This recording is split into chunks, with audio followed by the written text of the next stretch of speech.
गुड़िया की सौतेली माँ गुड़िया पर बहुत अत्याचार करती थी। कहाँ हो, हर वक्त सोई ही रहती हो, कोई काम भी कर लिया करो। मेरे लिए फ्रिज से एक गिलास शरबत का लेकर आओ। अभी लाई मम्मा। गुड़िया जाती है और फ्रिज से एक गिलास शरबत लेकर अपनी सौतेली माँ को दे देती है। सौतेली माँ शरबत पी लेती है। मैं बाजार जा रही हूँ और तुम मेरे पीछे से घर की अच्छी तरह सफाई कर लेना। आज शाम मेरी बहन आ रही है। ठीक है मम्मा, मैं कर लूँगी। गुड़िया की सौतेली माँ बाजार चली जाती है और गुड़िया घर के कामों में लग जाती है।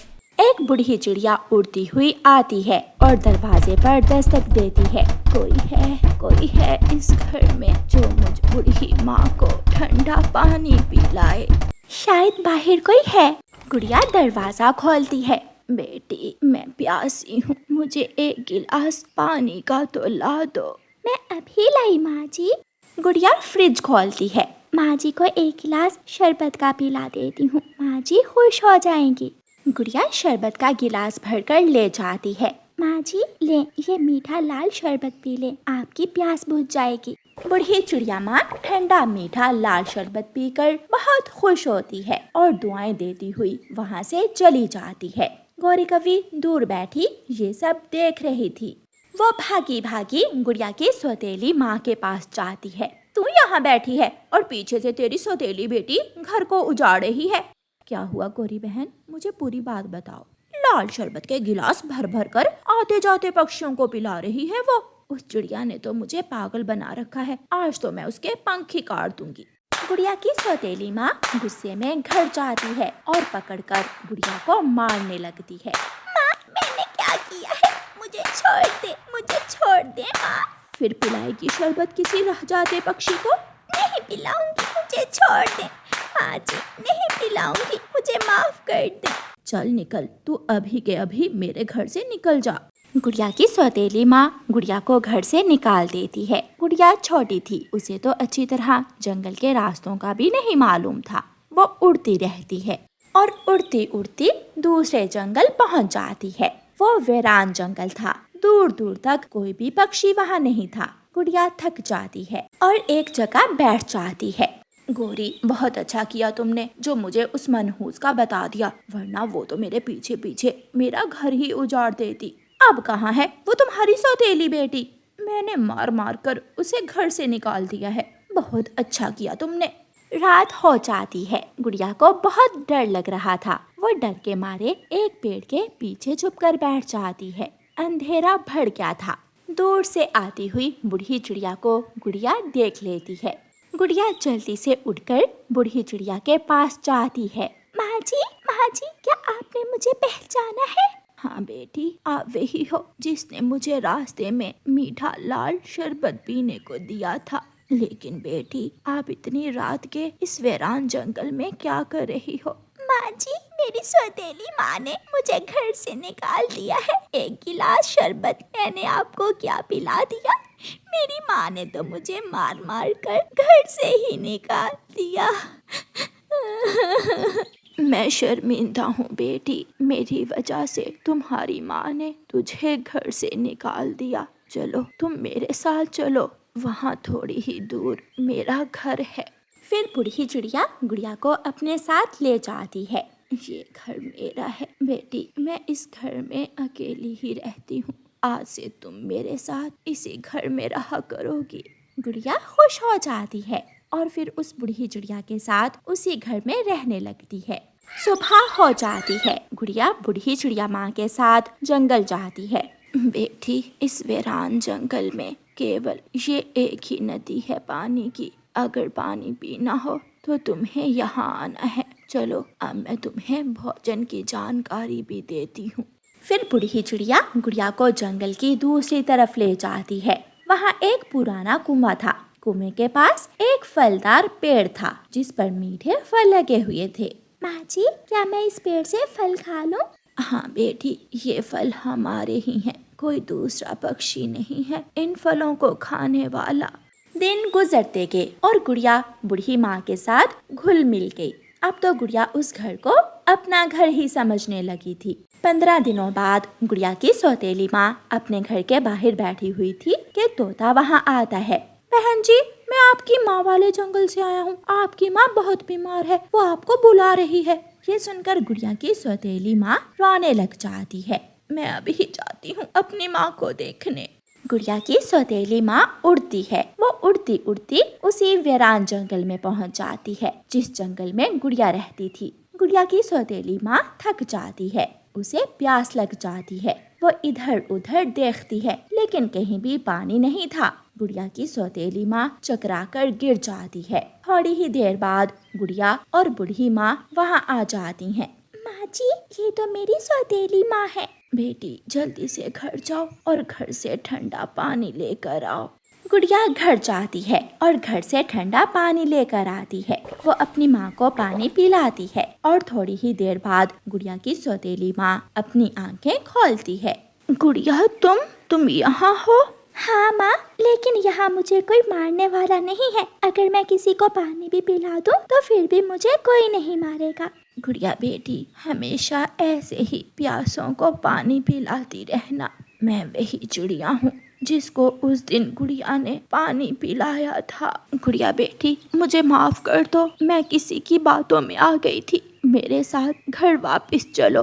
माँ, मैं यहाँ बहुत खुश हूँ। माफ करना माँ, मैं आपके साथ नहीं जा सकती। फिर गुड़िया बूढ़ी माँ के साथ वहाँ से चली जाती है और गुड़िया की सौतेली माँ उसे देखती रह जाती है। प्यारे दोस्तों, इस कहानी को लाइक, अपने दोस्तों के साथ शेयर और चैनल को सब्सक्राइब करना बिल्कुल मत भूलना। आपका धन्यवाद। रानो चिड़िया अपने दोनों बच्चों के साथ जंगल घूमकर वापस आ रही थी कि दूर से एक पक्षी उड़ता हुआ आ रहा था। वो ऊंची आवाज में जंगल में सबको बता रहा था, जो कोई जहाँ भी है वो छुप जाए, सब पक्षी छुप जाए। जंगल में तूफान आ रहा है, तेज बारिश और हवा, बड़ा तूफान आ रहा है, सब छुप जाएं। ये सुनकर मम्मा चिड़िया की तो जान ही निकल जाती है।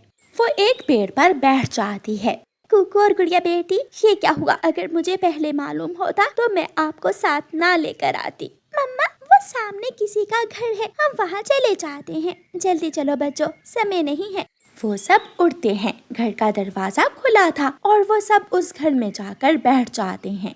कालू, जल्दी चलो, तूफान आने वाला है। रुको, मुझे एक दाना और खा लेने दो। गोरी कालू को लेकर जल्दी जल्दी में वहाँ से उड़ती है। तुम कौन हो चिड़िया, और हमारे घर में क्या कर रही हो?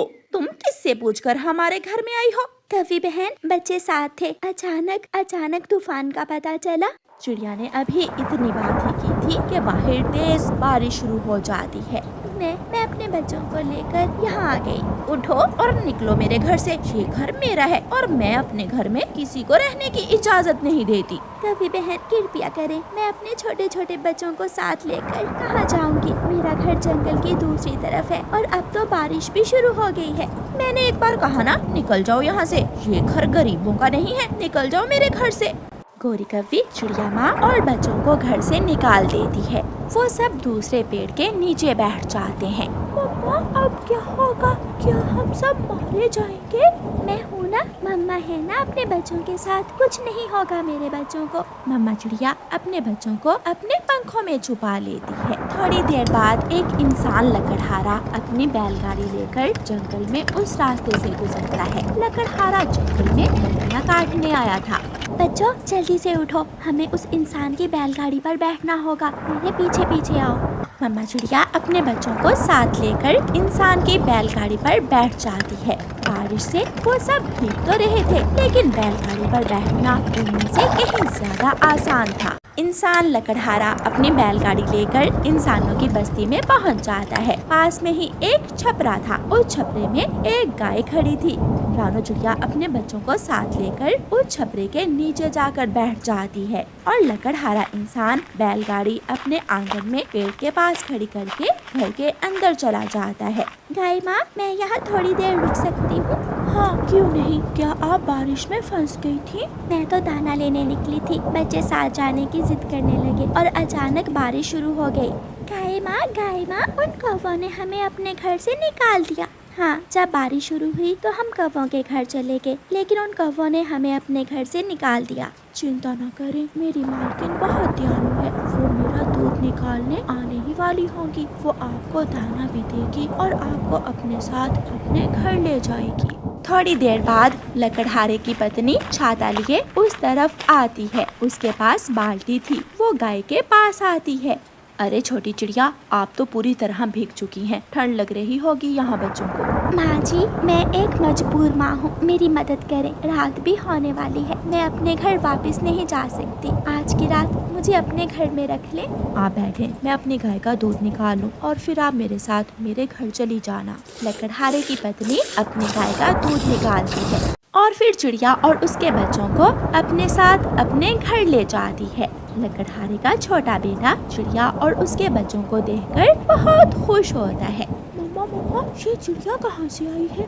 बेटा, ये चिड़िया आज की रात हमारे घर में ही रहेगी। बेचारी बारिश में फंस गई थी। लकड़हारे का बेटा रसोई में जाता है और मकई का एक भुट्टा लाकर चिड़िया और उसके बच्चों के सामने रख देता है। ले, आपको भूख लगी होगी, आप दाना खा ले।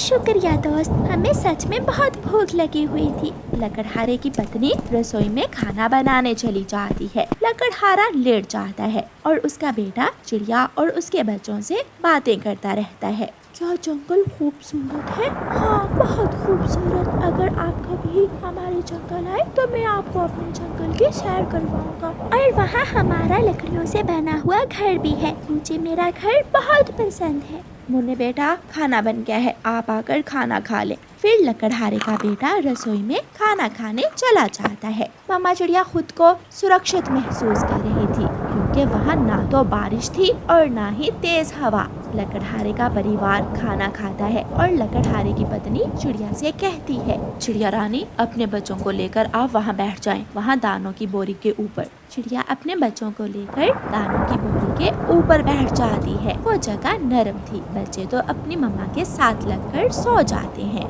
लकड़हारे का बेटा भी सो गया था। सारी रात बारिश होती है और फिर सुबह बारिश थम जाती है। माँ जी, अब हमें जाना होगा, बारिश थम गई है। आपका बहुत बहुत शुक्रिया हमें रात को आश्रय देने के लिए। चिड़िया रानी, मुझे आपसे मिलकर बहुत अच्छा लगा। क्या आप मुझसे दोबारा मिलने आओगी? हाँ, हम सब जरूर आएंगे। अपना ख्याल रखना चिड़िया। फिर चिड़िया रानी वहाँ से उड़ती है और छपरे के नीचे गाय के पास जाती है। गाय माँ, मेरी मुश्किल आसान हो गई। बारिश की रात कट गई। अब मैं वापस जंगल जा रही हूँ। जंगल में झरने के पास मेरी माँ का घर है। चिड़िया रानी, जब आप जंगल जाना तो मेरी माँ से कहना कि आपकी बेटी आपसे मिलना चाहती है। हाँ, मैं बता दूंगी। अब मुझे जाना होगा। मम्मा चिड़िया अपने बच्चों को साथ लेकर जंगल वापस चली जाती है और वो सब सुरक्षित अपने घर पहुँच जाते हैं। बच्चे अपने घोंसले में बैठकर बहुत खुश थे और मम्मा चिड़िया घर की चीजें ठीक करने लगती है। बच्चों, कल की बारिश से आपने क्या सीखा है? मम्मा, ये कि हमें मुश्किल में हमेशा दूसरों की मदद करनी चाहिए क्योंकि एक दूसरे की मदद करने से मुश्किल आसान हो जाती है। और ना कि उन कौवों की तरह जो किसी को मुश्किल और मुसीबत में देखकर खुश होते हैं। शायद उन कौवों को ये नहीं मालूम कि अगर हमें आज उनकी जरूरत थी तो क्या पता कल उन कौवों को हमारी जरूरत पड़ जाए। शाबाश मेरे बच्चों, और आपने हमेशा लकड़हारे के परिवार की तरह दूसरों की मदद करनी है, ना कि उन कौवों की तरह खुद गर्ज बनना।